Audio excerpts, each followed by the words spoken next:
What's it like to be single and out there dating when you're in your 20s, your 30s?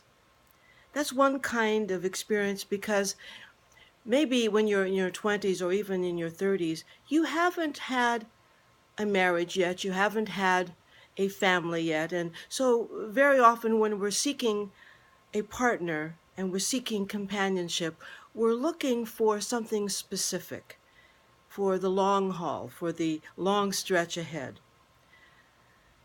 And when you're in your 50s, 60s, and 70s, perhaps having had one or two marriages, or maybe a couple of long-term relationships, and perhaps by that time you've raised your family, and when you're in your 50s, 60s, and 70s, not only have you raised your family, but now you have grandchildren.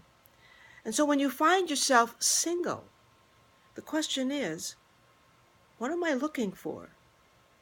Am I looking for a long-term commitment? Am I looking for love and romance without commitment?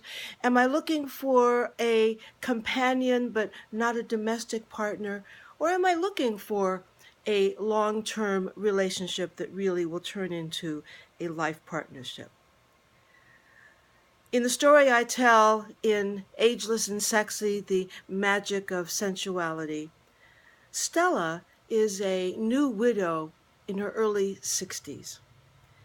She was married to the love of her life for 32 years, and the whole idea of going out and dating, meeting someone new, is daunting. It could be exciting, but it's also scary. And that might be kind of where you are in your life. Either you've been in a long-term relationship and broke up, or you've been in a long-term marriage and you've divorced, or you've been in a long-term relationship and partnership and now you're widowed. And the question is now for you, who are you? Stella began to ask the question, who am I at this stage of my life? And so in the book, you might find yourself, if you haven't read my book yet, a lot of my readers have said they found themselves. And by the way, my readers range from mid-20s to mid-90s. And I have 65 five-star reviews on Amazon. You can go take a look and see for yourself if this is a book that would really be something you'd like to have in your lap for 2 or 3 days, taking your time to read this story and perhaps find yourself. So I hope you, if you haven't gotten the book, go ahead and get it.